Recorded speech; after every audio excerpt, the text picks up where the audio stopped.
उत्तर प्रदेश की योगी सरकार ने यूपी पुलिस कांस्टेबल भर्ती परीक्षा को रद्द कर दिया है।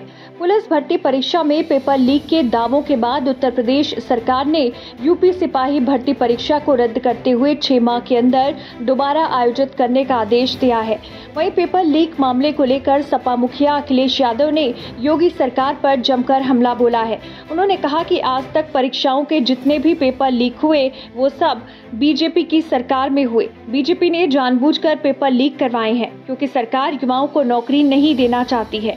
इसके अलावा पेपर लीक मामले की जांच और अन्य भर्तियों को लेकर भी सपा मुखिया ने हमला बोला। क्या कुछ कहा उन्होंने, आप भी सुनिए।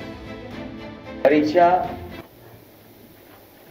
जिस तरीके से सुरक्षा के इंतजाम में होनी चाहिए थी वैसी नहीं हुई है।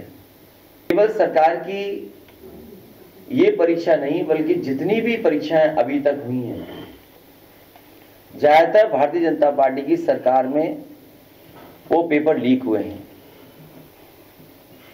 ये लीक का खेल जो चला रही है सरकार, ये जानबूझ करके चला रही है।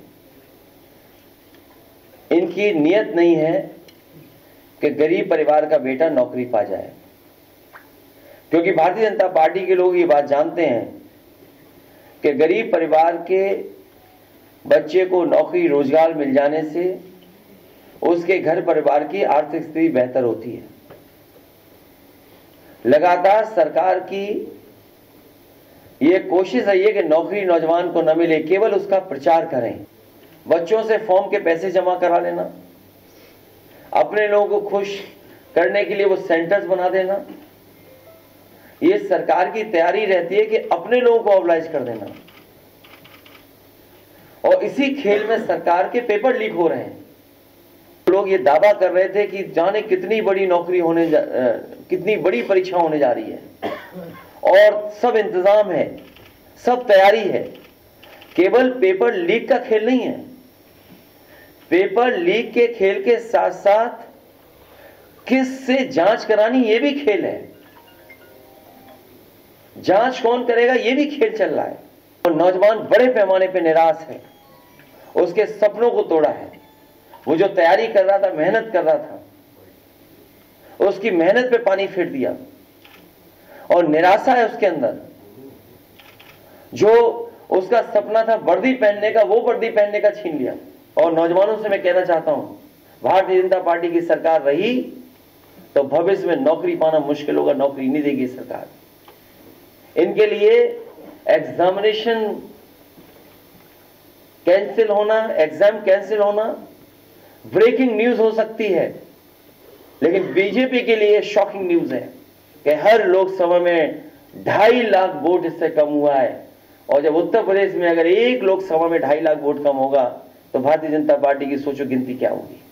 जब कन्नौज जैसी जगह से खबर आती है कि एक नौजवान ब्रजेश पाल, जिसने अपनी पूरी डिग्री जला करके आत्महत्या कर ली, सोचिए सरकार कैसी है जो नौकरी और रोजगार नहीं दे पा रही। जब समाजवादी सरकार में बहुत जल्दी नौकरी देनी थी और कई बार परीक्षा देने में और परीक्षा का पूरा कराने में बहुत समय चला जाता है, उस समय फैसला लिया गया था कि मेरिट पर अगर नौजवान चाहें और उनकी मांग हो तो सरकार को इस पर विचार करना चाहिए कि जिस तरीके से पहले पुलिस की भर्ती हुई थी कोई उंगली नहीं उठा सकता। समाजवादी सरकार में जो भर्ती हुई थी उसमें किसी ने उंगली नहीं उठा सकी, कोई उंगली नहीं उठा पाया और मेरिट के पर भर्ती कर दी थी। हाई कोर्ट, सुप्रीम कोर्ट तक लोग गए थे उस भर्ती को रुकवाने के लिए, लेकिन सुप्रीम कोर्ट से भी वो क्लियर होकर के आई थी और भर्ती हुई थी। अगर 60,000 बच्चों का भविष्य का सवाल है और सरकार 6 महीने बाद परीक्षा कराएगी और कई महीनों बाद परीक्षा कराएगी, सरकार के पास वो नियमावली बनी रखी है पूरी। अगर सरकार चाहे तो 2 महीने 3 महीने में भी नौकरी नौजवानों को दे सकती है। तो कम से कम सीटें सरकार बढ़ाए और मेरिट से नौकरी दे दे, वो नौकरी में कोई उंगली भी नहीं उठा पाएगा। इसलिए ये परीक्षा का खेल बंद होना चाहिए। खेल के साथ जो कमाई है इसका खेल बंद होना चाहिए। ये तो वो फीस दिख रही है, लेकिन सरकार ने इंतजाम में भी तो जाने कितना खर्च किया होगा, उसमें भी तो खेल है। जांच हुई है, वो लीक हुई, जब आपने जांच किसको दी? आपने कार्रवाई क्या की?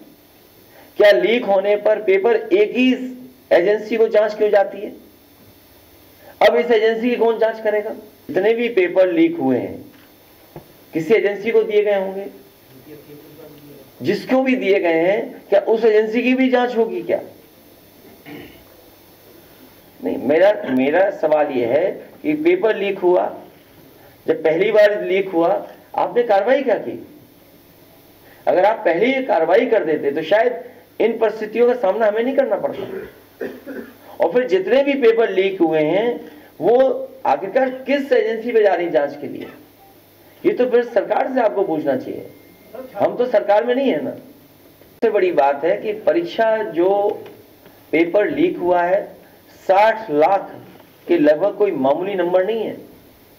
इतनी तो देशों की आबादी भी नहीं होती है। सोचिए, उनके भविष्य के साथ खिलवाड़, आप उनके भविष्य के साथ क्यों खिलवाड़ कर रहे हैं? और ये सोची समझी रणनीति भारतीय जनता पार्टी की कि लोगों को निराश करो, लोगों को दुखी करो।